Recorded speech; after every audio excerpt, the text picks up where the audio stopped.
खुशामदीद, आदाब, good morning, अस्सलाम वालेकुम। आप सबको हमारी तरफ से वापस एक प्रोग्राम देख रहे हैं सलाम जेके गुलिस्तान न्यूज़ का मॉर्निंग शो। और मॉर्निंग शो लेकर मैं हूं आपका मेज़बान अशफाक गौहर और मेरे साथ नई दिल्ली स्टूडियो में मौजूद है मैं हूं आपका मेज़बान साहिल अमीन।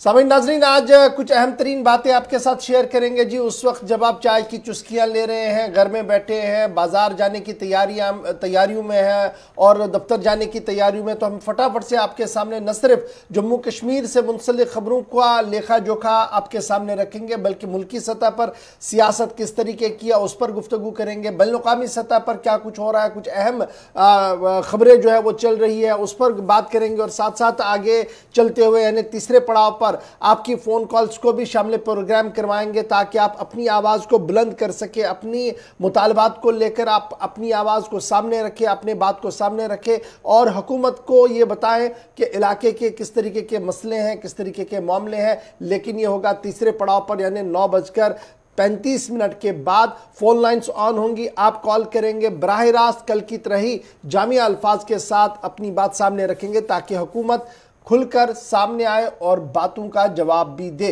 तो फिलहाल आज खबरों का सफर जब हम आगे बढ़ाएंगे तो सबसे पहले मौसम का मिजाज। जी हाँ नाजरीन, जहां महकमा मौसमियात की तरफ से यह कहा गया था कि महकमा मौसमियात की पेशन गोई के मुताबिक यह था कि फिलहाल मतला बरालू जरूर रह सकता है, लेकिन कहीं पर भी बर्फबारी नहीं होगी। लेकिन अभी की जो ताज़ा तरीन खबर सामने आ रही है वो ये है कि वादी के मुतअद्दिद इलाकों के अंदर दोबारा बर्फबारी का सिलसिला शुरू हो गया है और रात के दर्जे हरारत में भी काफी कमी जो है वो देखने को मिल रही है। बड़ी खबर हम आपको बता रहे हैं कि इस वक्त की जो बड़ी खबर है वो यह है कि वादी के मुतअद्दिद इलाकों में दोबारा बर्फबारी शुरू हो गई है। रात का दर्जे हरारत में भी काफी ज्यादा गिरावट हुई है और श्रीनगर जम्मू कौमी शाहराह पर दरमानदा गाड़ियों को रवाना किया जा रहा है। यानी अभी भी जो दरमानदा गाड़ियां हैं उनको रवाना करने का काम सुबह सुबह भी जारी था।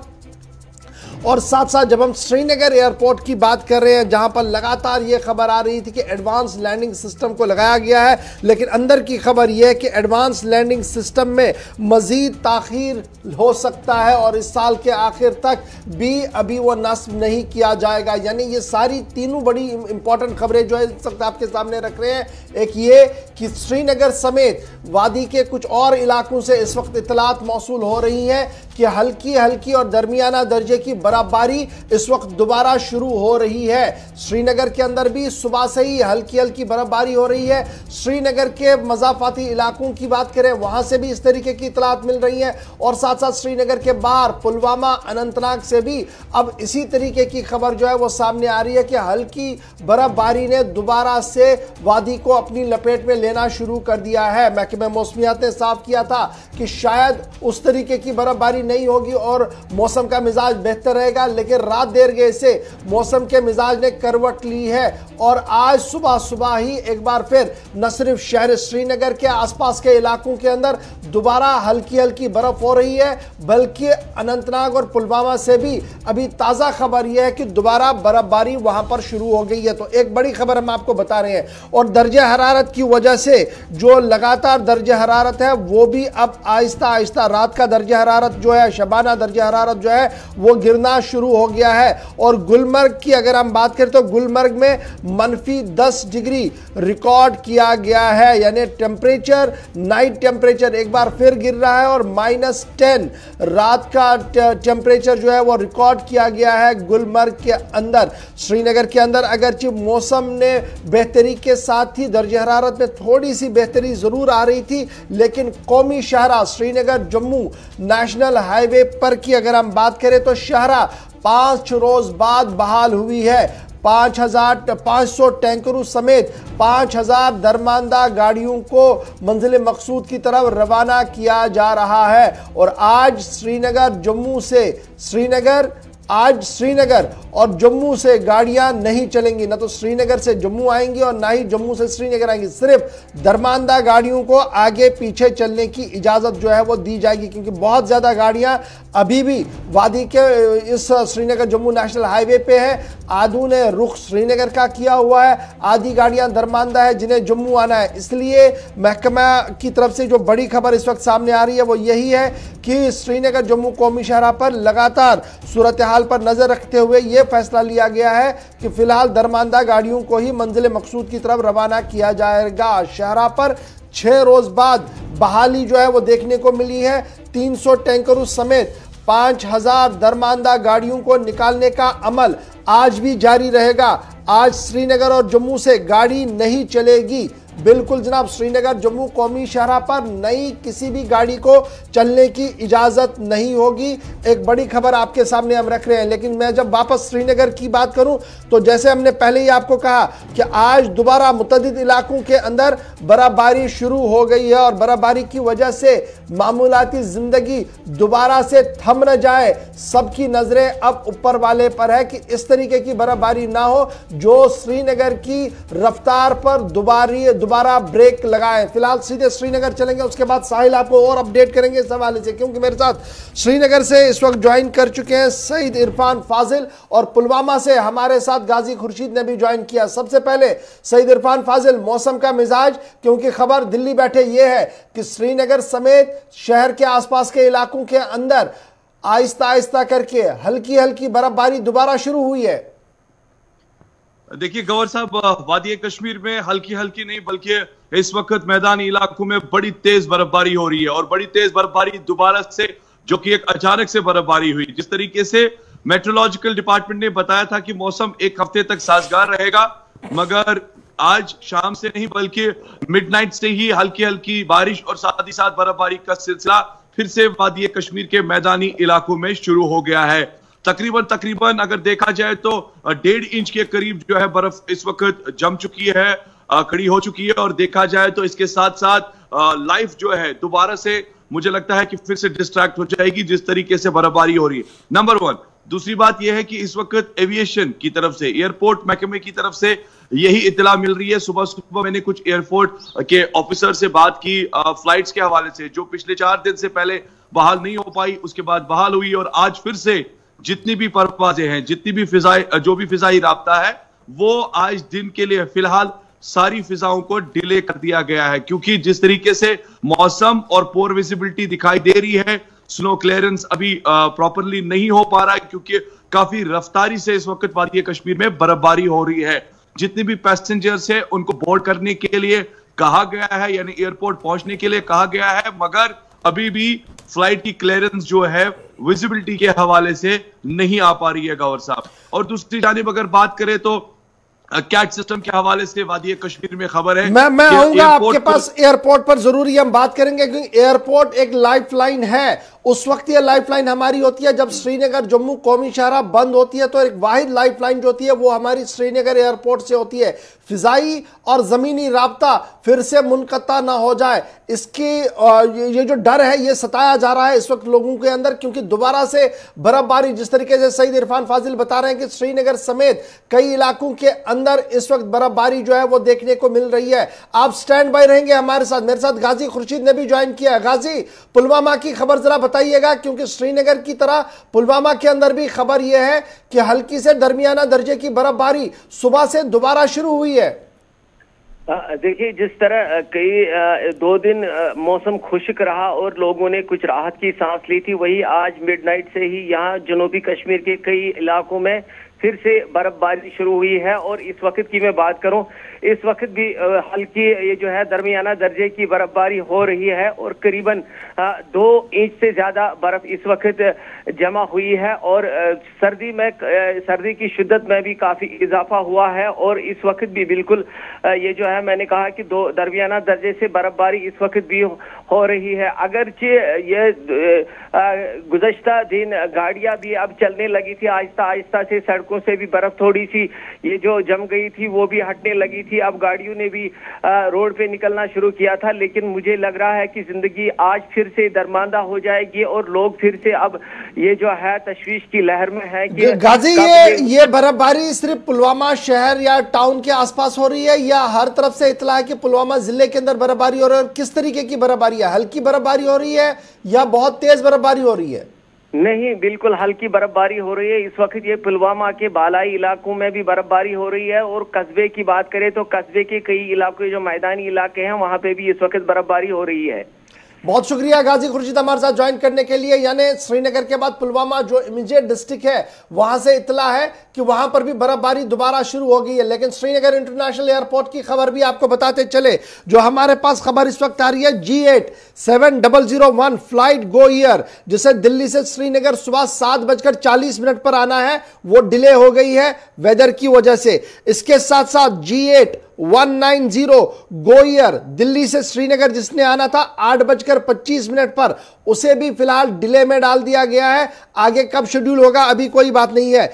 एयर इंडिया 3425 एयर इंडिया की जो फ्लाइट दिल्ली से श्रीनगर 8:55 पर, यानी अब से थोड़ी देर बाद जिसने टेक ऑफ करना था, यहां से अराइवल पर आना था, वो भी फिलहाल डिले है। यानी सुबह मॉर्निंग की तीनों फ्लाइटें फिलहाल जो है वो डिले है। और इस तरीके से श्रीनगर एयरपोर्ट पर रश जो है वो लगातार बढ़ रहा है। और श्रीनगर एयरपोर्ट से जो डिपार्चर वाली फ्लाइट्स है जिन्हें बाहर आना था, उस हवाले से भी साफ कर दिया गया कि 8:10 वाली परवाज और 8:55 वाली फ्लाइट भी, यानी दोनों एयरपोर्ट्स की मैं बात बता रहा हूं। दिल्ली एयरपोर्ट के मैंने आपको पहले बताया 3 फ्लाइट्स का स्टेटस, श्रीनगर एयरपोर्ट ने जो स्टेटस दिया है वो G8 7002 गो ईयर जो थी वो 8:10 पर डिले है जी। उसके साथ साथ G8 197 8:55 पर जिसने है वो भी फिलहाल डिले है। अब ये डिले की वजह आप समझ लीजिएगा, बड़ा इंपॉर्टेंट ये है और इस पर बात करना भी बहुत ज्यादा जरूरी है। डिले क्यों हो रहा है? श्रीनगर अंतर्राष्ट्रीय हवाई अड्डा, जिसे हम इंटरनेशनल एयरपोर्ट कहते हैं, बैनुल-अक़वामी हवाई अड्डा जिसे हम कहते हैं, लेकिन नाम बहुत खूबसूरत है, लेकिन काम मकामी हवाई अड्डे से भी कम यहां पर नजर आ रहा है। और परेशानी जो है वो हर साल सामने आ रही है। हर साल हुकूमती इदारों की तरफ से बड़े दावे किए जाते हैं और अदालत के सामने एफिडेविट्स भी दिए जाते हैं, लेकिन बावसूख जराया से जो हमारे पास इतला मौसूल है, जो instrument landing system ILS CAT 2 लगाना था, वो प्रोजेक्ट लगभग आज मुकम्मल होना चाहिए था, नहीं होगा। और अब यह काम नवंबर में शुरू होगा। जो बात हम पिछले 3 साल से सुन रहे थे कि एडवांस लैंडिंग सिस्टम लगाया गया, अब धुंध हो, परेशानी जो भी हो, मौसम जैसा भी हो, जहाज टो करेगा, रनवे क्लियर हो तो जहाज नीचे आएगा, उसको कोई परेशानी नहीं होगी। और इसके लिए एडवांस लैंडिंग सिस्टम जो है वो लगा दिया गया है। लेकिन सूरत हाल इस वक्त क्या है श्रीनगर एयरपोर्ट की कि कैट 1 लैंडिंग सिस्टम हमारे पास अवेलेबल है। और जब आप कैट 1 लैंडिंग सिस्टम की बात करेंगे तो उसके लिए विजिबिलिटी एक बड़ी मजबूरी होती है, और विजिबिलिटी इस वक्त कम होने की वजह से लगातार श्रीनगर एयरपोर्ट पर परवाजें कैंसिल होती है। पिछले 3 साल से यह रोना जा रहा है और लगातार उस वक्त की साबिका हुकूमत के दौर में ये एश्योरेंस मिली, और उसके बाद लेफ्टिनेंट गवर्नर और गवर्नर साहब के टेन्योर में भी ये एश्योरेंस मिली कि ILS कैट 2 लैंडिंग सिस्टम जो है वो एयरपोर्ट पर लगेगा और बहुत जल्द लगेगा। उससे क्या होगा, अब आपकी फिर अगर ये सिस्टम लगता तो हमारे पास 300 350 से 500 मीटर की विजिबिलिटी अगर होती, जहाज आ सकता था, वापस भी जा सकता था। और 1 में आपको 1 किलोमीटर दायरे की जो है विजिबिलिटी होनी चाहिए। तो अब आप समझ सकते हैं कि ये जो कैट 2 IL लगाना था ये कितना जरूरी था। लेकिन बावसूख जराया से जो हमारे पास खबर है वो ये है कि पिछले दिनों जब मीटिंग हुई थी 31 अगस्त 2020 को Indian air force, Indian authorities, airport authorities और स्टिंग मेंबर पार्लियामेंट के बीच में, तो यह मामला जेर बहस आया, तो उसमें इस बात का खुलासा पेश किया गया। अगरचे खबर को दबाया गया था, लेकिन अब खबर बाहर है कि इसको खुलासा किया गया था कि फिलहाल कैट 2 लैंडिंग नहीं लगेगी और यह नवंबर में लगेगी, नवंबर इस साल। तो अब आप समझ सकते हैं कि सूरत हाल कहां की ओर है। और जो दावे पेश किए जा रहे थे कि इंटरनेशनल एयरपोर्ट अब हर तरह से तकनीकी तरह से फुल फ्लेज्ड है, वो बिल्कुल भी नहीं है। एक परेशानी तो ये, और दूसरी परेशानी जो इस एयरपोर्ट की है वो ये है कि डुअल कंट्रोल में एयरपोर्ट है। एक तरफ से एयरफोर्स इसको कंट्रोल कर रहा है और एक तरफ से airport authority of India control कर रहा है। एयरपोर्ट अथॉरिटी ऑफ इंडिया के पास क्या है, पार्किंग एरिया और टर्मिनल, बाकी रेस्ट जितना भी है वो एयरफोर्स के पास है। इसलिए शायद तालमेल नहीं बन पा रहा है और लगातार यहां पर परेशानियां जो बढ़ रही है। सीधे श्रीनगर चलूंगा, सईद इरफान फाजिल हमारे साथ है। सईद इरफान फाजिल, हुकूमती इदारों की तरफ से लगातार दावे किए गए और वादे किए गए, लेकिन उसके बावजूद अब जो दस्तावेजात हमारे हाथ लगे हैं, मीटिंग के जो पेपर्स हमारे हाथ लगे हैं, उसमें यह साफ कहा गया है कि नवंबर में सोचा जाएगा कि कैट 2 लैंडिंग फैसिलिटी को एयरपोर्ट पर लगाया जाएगा। और किस तरीके से, यानी अगर नवंबर में शुरू होगा तो यह 2022 तक भी मुकम्मल होने की बहुत कम उम्मीद हमें है। देखिए गौर साहब, अगर बात करें तो दिल्ली एयरपोर्ट को लेकर वहां पर कैट 2 कैट 3 जो है वो ऑलरेडी लगाया गया है, और उसमें ये भी आप जज कर सकते हैं कि 50 किलोमीटर पर भी विजिबिलिटी पर भी जो फ्लाइट है वो लैंड कर सकती है। जबकि आप श्रीनगर की अगर बात करेंगे, एक साइड से इसे टूरिज्म डेस्टिनेशन बोला जाता है, और टूरिज्म डेस्टिनेशन पर कई सारी आज तक मीटिंग जो है ट्रैवल ट्रेड को लेकर हुई है, टूरिज्म को लेकर हुई है, जिसमें खासा तौर पर यह बताया जाता है कि अगर इस तरह के मामलात रहें तो टूरिज्म पर कितना असर पड़ सकता है। अब नई तारीख नवंबर 2021 और नवंबर 2021 को लेकर आप देख सकते हैं कि पिछले 3 साल से यह चीज डिले चल रही है, जिसका इंपैक्ट सबसे ज्यादा कश्मीर पर पड़ रहा है, कश्मीर के सयाहती मुकामों पर पड़ रहा है। क्योंकि अभी आप देख लीजिए जिस तरीके से बैकबोन टूरिज्म की अगर हम बात करें, जो पिछले 2 सालों से यहां लॉस हुआ है, इस बारी भी वही चीज अब दोबारा से देखने को मिलेगी। क्योंकि टूरिस्ट जो है वो मैक्सिमम आप देख सकते हैं कितने सारी कैंसिलेशन हो रही है, कितने सारे पैकेजेस डिले हो जाएंगे और कैसा इंपैक्ट रहेगा ये सब जानते हैं। तो यही बात ग्राउंड पर भी है, टूरिस्ट बिल्कुल आपकी बात सही है, मैसेज जो बाहर जा रही है वो सही नहीं है। बहुत शुक्रिया आपका हमारे साथ ज्वाइन करने के लिए। हमारे साथ हिलाल हांजूरी और फिदा हुसैन भी ज्वाइन करेंगे थोड़ी देर में। फिलहाल इरफान आपका बहुत शुक्रिया। एयरपोर्ट की बात बड़ी इंपॉर्टेंट थी, क्योंकि हर दिन हमारे पास 25 से 30 परवाजें रोज आती हैं और पिछले दिनों से 100 फ्लाइटें कैंसिल हो गई हैं। और मैसेज जो टूरिस्ट यहां से लेकर जा रहा है वो ये बता रहा है कि सबसे वर्स्ट इंतजाम जो है वो इस बार उन्होंने देखा है। हुकूमत दावे बहुत कर रही है, और हुकूमत दावा क्या कर रही है, कल सूबाई कमिश्नर साहब ने क्या कुछ कहा है। सूबाई कमिश्नर कल सूबाई कमिश्नर की तरफ से साफ कर दिया गया कि श्रीनगर शहर के अंदर सफाई का काम हंगामी बुनियादों पर किया गया है, और कुल मिलाकर शहर के वादी कश्मीर के अंदर जो 8645 किलोमीटर लंबी सड़कें हैं वहां से बर्फ को हटा दिया गया है। यह हुकूमती दावे हैं। ग्राउंड जीरो पर क्या कुछ है थोड़ी देर में हम आपको बताएंगे, क्योंकि सबसे पहले फिदा हुसैन के पास भी चलेंगे और उसके साथ साथ हिलाल हांजूरी भी हमारे साथ ज्वाइन करेंगे। चलिए, जुनूबी कश्मीर से फिदा हुसैन इस वक्त हमारे साथ फोन लाइन पे मौजूद है। फिदा, क्या कुछ ताज़ा तरीन तफसीलात है मौसमी सूरत हाल के हवाले से, जहां पहले ही महकमा मौसमियात ने कहा था कि 14 जनवरी तक जो है मौसम खुश्क रहेगा, लेकिन आज सुबह सुबह फिर जुनूब से लेकर शुमाल तक हल्की से दरमियाना दर्जे की बर्फबारी की खबरें भी मौसूल हो रही है। बिल्कुल अमीन, मैं बता दूं आपको कि अगर हम सुबह के वक्त की बात करेंगे, हल्की सी बर्फबारी जो है एक बार फिर रिकॉर्ड की गई है। जिला अनंतनाग में ऐसा लग रहा था कि शायद एक बार फिर मौसम ने करवट ली है। हालांकि लोग अब दिन भर इंतजार करते रहते हैं कि जो महकमा मौसमियात है वो क्या कहता है, और उसके बाद लोगों को ऐसा लगा कि शायद इस बार एक बार फिर महकमा मौसमियात की जो कॉल थी वो नहीं चलेगी। लेकिन अभी जो है एक बार फिर जो है धूप निकल आई है और लोगों ने थोड़ी सी राहत ली है।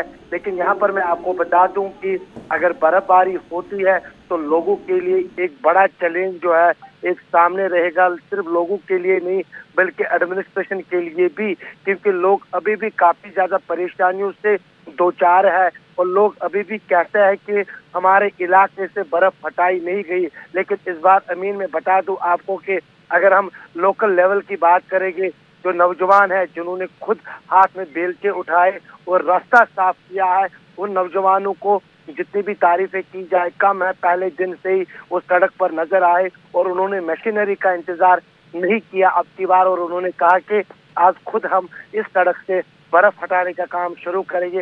हालांकि बर्फबारी बहुत ज्यादा थी और ये भी हमने बहुत सारे जगहों पे देखा कि जहाँ पर महकमा पीडीडी के मुलाजमीन कम पड़े, वहाँ पर जो लोकल लेवल के लोग हैं उन्होंने उनका हाथ बटाया, उन्होंने उनका सपोर्ट किया, जो काबिल तारीफ है, जो हमने जनूबी कश्मीर में बहुत सारी जगहों पे हमें देखने को मिला। और अगर इसी तरह से लोग हर जगह पे ऐसे ही सामने आएंगे, क्योंकि बार बार कहती है जो जिला इंतजामिया है कि हर जगह पे पहुंचना मुश्किल है, लेकिन हम वहां पर पहुंचेंगे, लेकिन तब तक बहुत देर। फिदा हुसैन, जल्दी से जरा पहले अपडेट कीजिएगा कि इस वक्त मौसम का मिजाज किस तरीके का है एक बार फिर से, क्योंकि पुलवामा से खबर थी कि वहां पर बर्फबारी हो रही है, तो श्रीनगर के अंदर, श्रीनगर में भी खबर यह थी कि बर्फबारी हो रही है। आपके एरिया के अंदर क्या कुछ खबर है?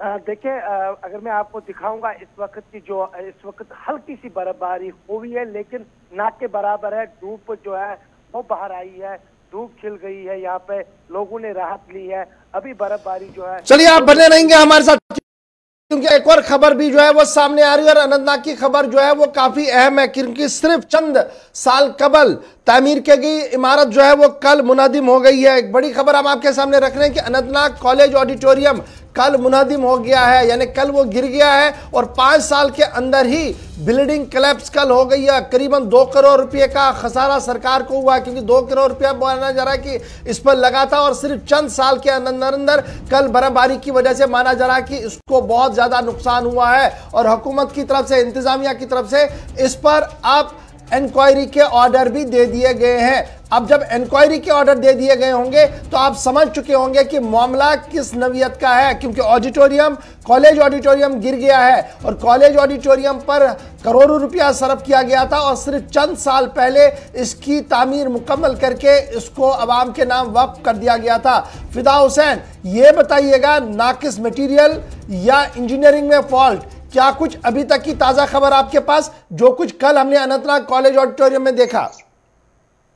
बिल्कुल, जब हमारे पास ये कल खबर पहुंच गई कि कॉलेज का ऑडिटोरियम, मैं बता दूं गौर आपको कि सबसे खूबसूरत अगर जनूबी कश्मीर में ऑडिटोरियम था वो डिग्री कॉलेज बॉयज खनाबल का ये खूबसूरत ऑडिटोरियम था, जहां पर बहुत सारी तकारीब जो है वो मुनक्कद होती थी और इस साल भी उम्मीद की जाती थी कि शायद इस साल भी बहुत सारे जो वहां पे प्रोग्राम है वो मुनक्कद हो गए। लेकिन कल जब दोपहर को हमारे पास ये खबर मिली कि जो रूफ टॉप है वो नीचे आ चुका है, उसके बाद जब हमने ये मामला जिला इंतजामिया की नोटिस में लाई तो वो खुद वहां पर डिप्टी कमिश्नर अनंतनाग के सीधा जो है वो वहां पर पहुंच गए और जब उन्होंने हालात का जायजा लिया तो उन्होंने वहां पर ही एक कमेटी जो है वो बना दी और प्रिंसिपल जो डिग्री कॉलेज बॉयज उनके साथ थे और उनको भी बताया गया कि आप भी अपनी लेवल की एक कमेटी बना दीजिए और उन्होंने वहां पर ही ये यकीन दिलाया मीडिया के सामने कि चंद दिनों फिदा हुसैन, ये बताइएगा कि क्या हमारे पास आ जाएगी कि आखिर इसमें कसूरवार कौन है, क्या नाकस मटेरियल की वजह से ये नीचे आ चुका है,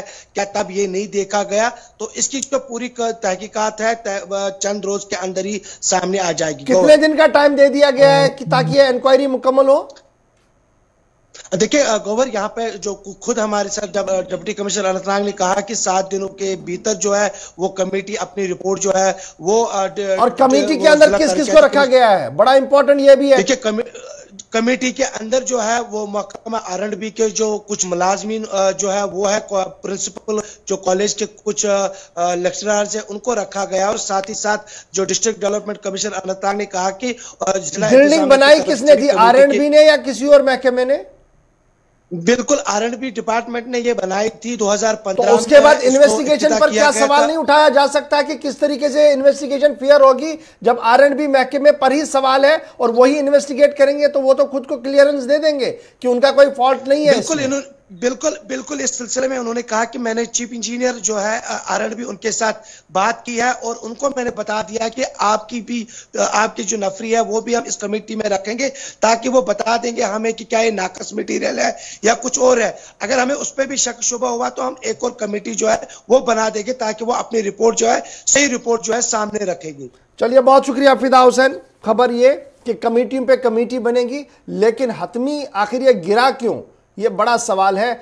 अगर इसके बाद की बिल्डिंग अभी खड़ी है और कल जो बिल्डिंग बनी है वो गिरी है तो इसका सीधे सीधे क्या मतलब है आप समझ सकते हैं, और ये मैं बाद में जरा आपको और समझाने की कोशिश करूंगा। फिलहाल जरा श्रीनगर चलते हैं जहां से हमारे साथ हिलाल हानी ने दोबारा ज्वाइन किया, क्योंकि बड़ा सवाल ये है कि सूबाई इंतजामिया पर लगातार सवाल उठाए जा रहे थे। कल जितनी भी फोन कॉल्स हमने ली, इंतजामिया पर बड़ा सवाल था और प्रेशर के बीच कल इंतजामिया ने फिगर्स सामने रखे और फिगर्स में उन्होंने क्या कहा कि वादी कश्मीर में 18,000 किलोमीटर सड़कों से बर्फ हटाई गई। ये मैं नहीं कह रहा हूं जी, सूबाई कमिश्नर साहब कह रहे हैं और कह रहे हैं कि 90% बिजली को बहाल कर दिया गया और 407 वाटर सप्लाई स्कीमें भी ठीक कर दी गई। बिजली महकमे के लोगों ने जिस तरीके से काम किया है, हेड्स ऑफ, बहुत ज्यादा मेहनत की है। बरसती बर्फ में भी वो खड़े रहे हैं, इसमें कोई शक नहीं है, लेकिन सड़कें क्या साफ हुई हैं, बड़ा सवाल है। थोड़ा सा टेस्ट डोज इस खबर का देते हैं, क्योंकि हिलाल हमारे साथ ज्वाइन कर चुके हैं। हिलाल, बहुत शुक्रिया ज्वाइन करने के लिए। फटाफट से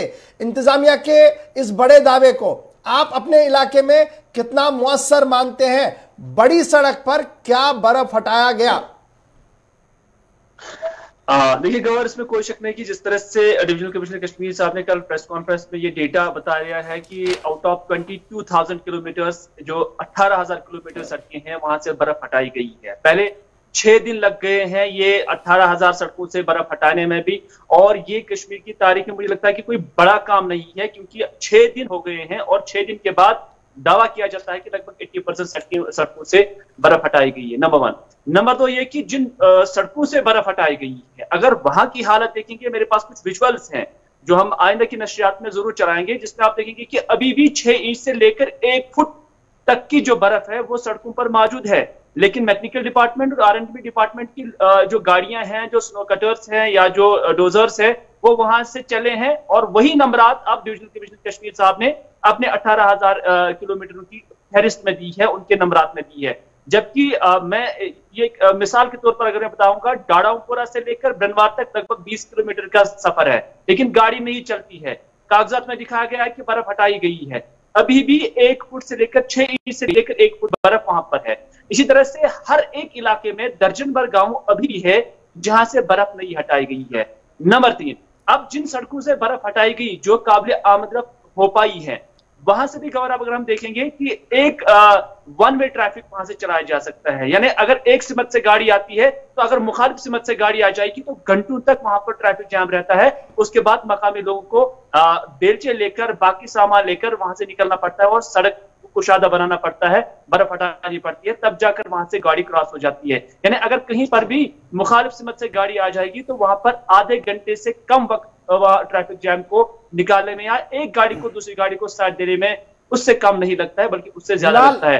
लेकिन आदादुशुमार और नंबरात तो दिखाए गए हैं, लेकिन ग्राउंड पे देखते हैं तो अभी भी कामयाब नहीं है। मुख्तलिफ इलाकों से ये भी खबर सामने आ रही है कि मुख्तलिफ इलाकों में लोगों ने खुद ही सड़कों से बर्फ उठाया है, और जिस तरीके से इंतजामिया ने ठेकेदारान के नाम ये सड़कें की थी कि यहां से आपने बर्फ उठानी है, लोगों ने खुद उठाया, और उन ठेकेदारान ने उन सड़कों को भी लिस्ट में डाल के कल की मीटिंग में वही लिस्ट पेश किया गया जहां पर लोगों ने खुद बर्फ उठाई थी।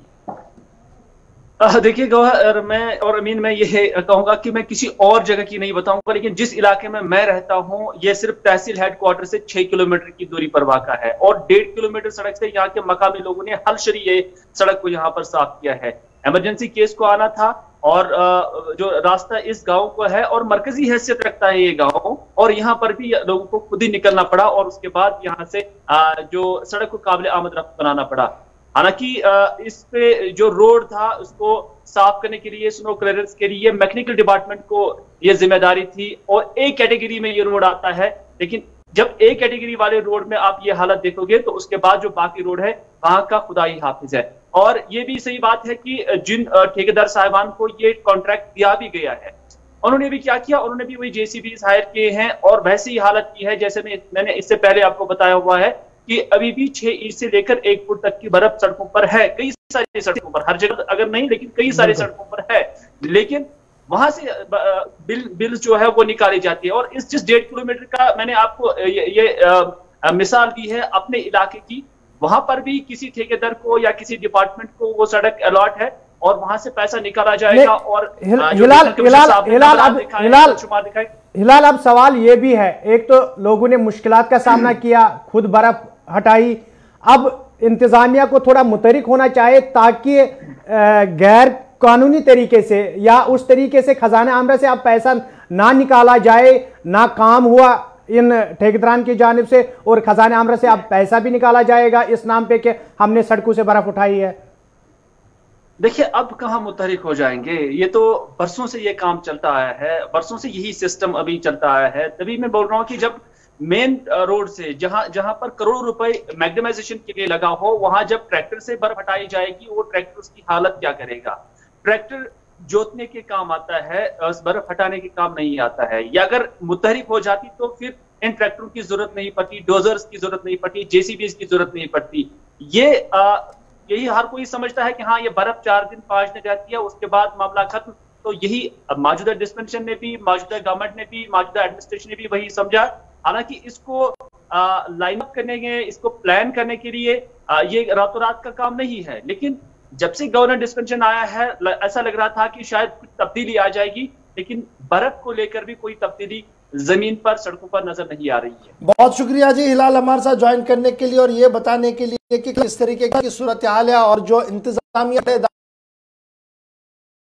दावे हैं और उन दावों पर कितना सवाल उठाया जा सकता है। सिर्फ एक जिले नहीं, जब आप एंटायर कश्मीर की बात करेंगे, कुपवारा से शुरुआत कीजिए और काजीगुंड तक आप चलेंगे तो दर्जनों मिसालें आपके सामने आएंगी जहां पर लोगों ने अज खुद बाहर निकलकर सड़क को साफ किया है। मजबूरी की हालात में पुलवामा, कुलगाम, शुपियां से इस तरीके की इतलात है। लेकिन यह बात भी काबिल जिक्र है कि शहर के अंदर भी डोजर्स देखे गए हैं, सफाई करते हुए कर्मचारी भी देखे गए हैं और कोशिशें भी हुई हैं। लेकिन जो ज्वाइंट मैकेनिज्म के तहत काम होना चाहिए था, शायद वो आज के दिन भी कहीं नजर नहीं आ रहा है। और ना ही कोई जामिया मंसूबा जम्मू कश्मीर इंतजामिया के पास है कि मुस्तकबिल में अगर इस तरीके की परेशानी हो तो हमने किस तरीके से निपटना है, हमारे पास कौन से ऐसे औजार होने चाहिए जिससे सड़क भी बचे और लोगों को राहत भी मिले। हम हंगामी बुनियादों पर जो काम करते हैं ये आग के वक्त कुआं खोदने के बराबर होता है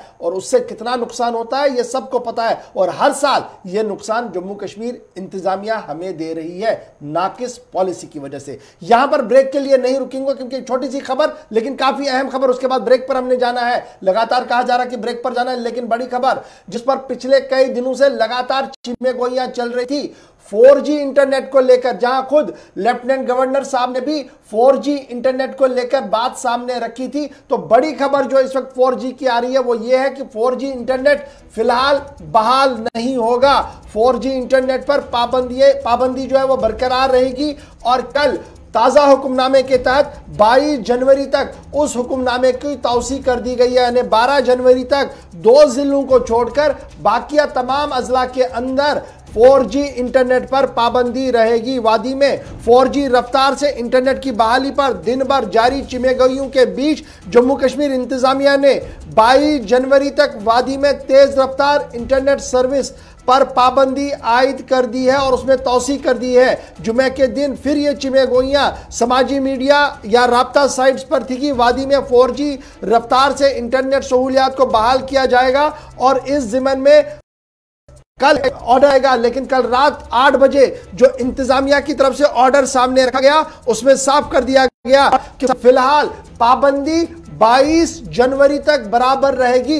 2 जिलों को छोड़कर जो सुप्रीम कोर्ट के सामने हुकूमत ने अपने एफिडेविट में कहा कि हम 2 जिलों के अंदर, एक कश्मीर एक जम्मू के अंदर ये सर्विसेज बहाल करेंगे और देखेंगे सूरत हाल कैसी रहेगी। फिलहाल उन 2 जिलों के अंदर लगातार 4G इंटरनेट बहाल रहेगा, बाकी मानदा तमाम अजला के अंदर 4G पर पाबंदी रहेगी। ये 4G पर इतनी ज्यादा चर्चा क्यों है? क्योंकि कल और परसों 2 दिन की बात अगर आप देखेंगे तो खुद लेफ्टिनेंट गवर्नर साहब ने कहा था कि बड़ी अच्छी खबर आएगी और सबको यह उम्मीद थी कि कल रात जो ऑर्डर आएगा उसमें शायद मजीद नरमी होगी। नरमी बिल्कुल नहीं आई, बल्कि डेट में तौसी हुई है। 22 जनवरी तक फिलहाल पाबंदी बरकरार रहेगी।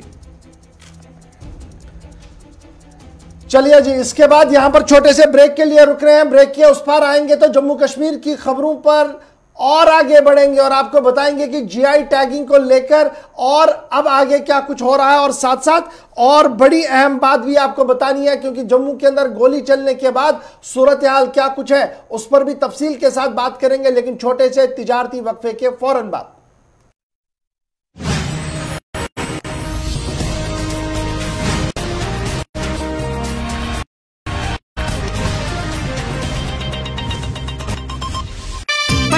खेलता है, झूलता उछलता है,